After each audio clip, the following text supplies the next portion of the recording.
Hey, I'm Matt from Matt Lane Fitness. Welcome to the Ask ML Fit Show.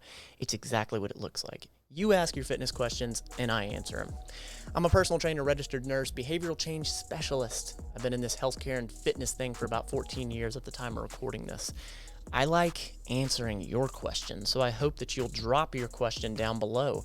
I'm pulling from Reddit from these questions here, and let's get into it. First one, she has fears about her genetics. Kind of an interesting one here. So, I would like to be thinner, but I fear my genetics will stop me. Interesting. Hello, so I am looking for help. I posted on Petite Fitness because I am 5'2"-ish, and I have concerns about weight loss that have been plaguing my mind. This is my body right now. So this person actually put a photo up, and I think it's really cool they did that, really exposing of themselves, but here's the photo. And so going back to the actual question, they go into it and say, I want to be much thinner. I went to the gym recently and enjoyed it, which is fantastic. I was lifting and did some cardio, but I am scared of my genetics. I want to look thinner and dainty, but still healthy. I don't want big muscles. So ladies, your genetic makeup is not going to allow you to get big bulky muscles if you just sniff a weight, touch a weight. Okay, it's not how it works. But I already have large thighs that are quite muscular without trying. I fear that if I work out, I will only look bigger instead of getting smaller, even if I eat in a deficit. I want to wear dresses and skirts and short sleeve shirts without feeling too big in them and not be as wide as I am now. Currently I'm 190, but I want to be around 120. So that's about a 60-pound weight loss, right? Yeah. Oh my gosh, this is so bad. 90 minus 20. The answer is 70. I knew I was off. I know numbers aren't everything, but to look like how I want, I have to be much smaller than I already am. The biggest issue I'm scared of is what I will look like because I've never been fit before. So here's the thing. Let's go back to this photo. And I understand what she's saying. She doesn't want her thighs to be super muscular and all that. That's how you want to look. But with respect, you have a high level of body fat here.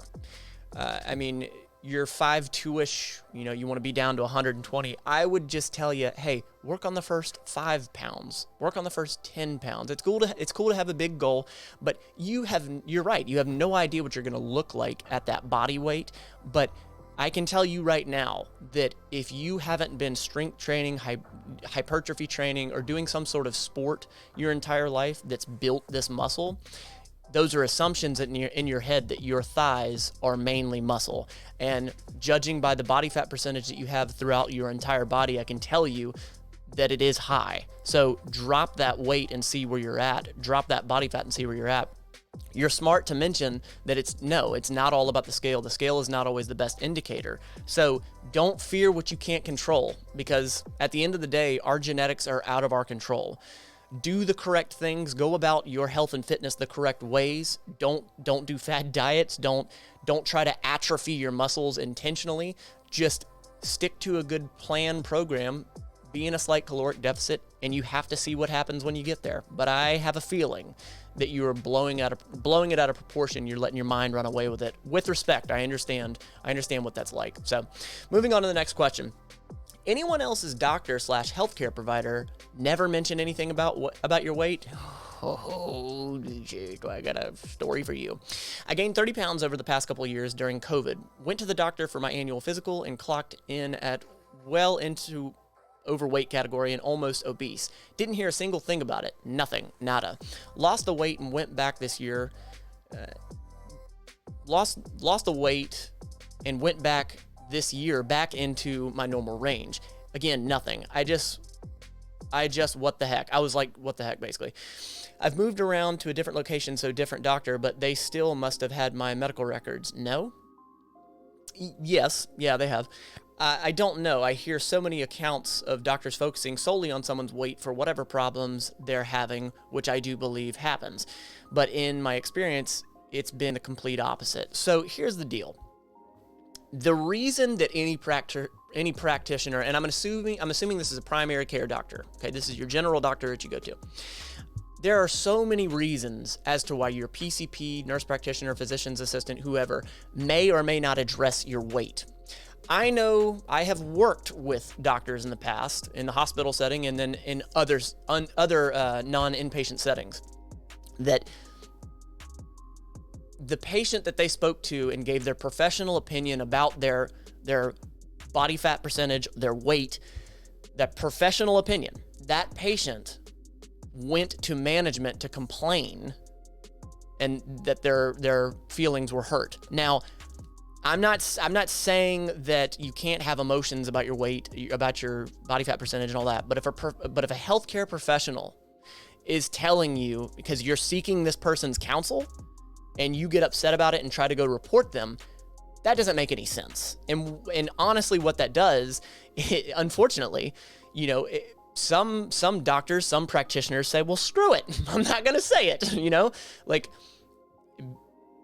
I mean, ultimately, yes, it's up to the practitioner if they're going to address it or not, but there's so many reasons as to why. A medical MD versus DO is trained differently. DOs are typically trained more in, I guess, more holistic ways and whatnot. They're still board certified and all that. It's just they're trained in different ways. It's the approach of the practitioner. It's called practice for a reason. So some doctors might not really focus on body weight, body fat percentage. Some doctors may have, limited knowledge on what actually causes fat loss. I'm being dead serious. Some doctors may lean towards, weight loss injections. So there is a multitude of reasons as to why, which is why that just because somebody has MD or DO as a nurse practitioner, physician's assistant on their name, it doesn't necessarily mean they know it all. While they're highly educated, going to a registered dietitian, going to, a weight loss clinic, going to a personal trainer, going to people that specialize more in this might be more of your route. But primary care doctor, can't pin it on that person. Many, many reasons as to why. So there you go. Last question. What's the best daily workout schedule? Hey everyone, I just want to ask, what is better? Exercising every muscle group in a day or one muscle group a day? Like arms today and legs tomorrow, thanks in advance. Here's the deal. At the end of the day, the most optimal program for strength, building muscle, whatever, you go find the guru of all gurus that says this is the scientifically most best way to build muscle or build strength. If you cannot follow that plan, program, workout plan, it don't matter. What matters is what workout schedule are you going to stick to? Which one are you going to maintain? If it's going to fit your schedule, if it's going to fit your lifestyle, if there's enough recovery time, that's the one that matters most. There's a billion ways you can do it. Push, pull, legs, upper, lower, full body. I mean, there's so many different styles. So ultimately what matters most is what are you going to stick to? Personally, I like doing every other day, working out, doing squat, bench, dead. I do squats twice a week. I do bench twice a week and deadlifts twice a week. I do pull-ups, I do rows, and I like working out every other day. So I've done upper, lower, I've done full body. So it's your preference. After 14 years, I know what I enjoy and I know what I don't enjoy. That's what matters the most. If you are actually looking for fitness plans based in behavior change and science, that's exactly what I do. Talking about a workout plan that works for your schedule. That's exactly what I focus on. To the Mental Fit Mafia, to the patrons, thank you so friggin' much for always being here. You don't have to be perfect at this fitness thing. Just be better than yesterday, every day.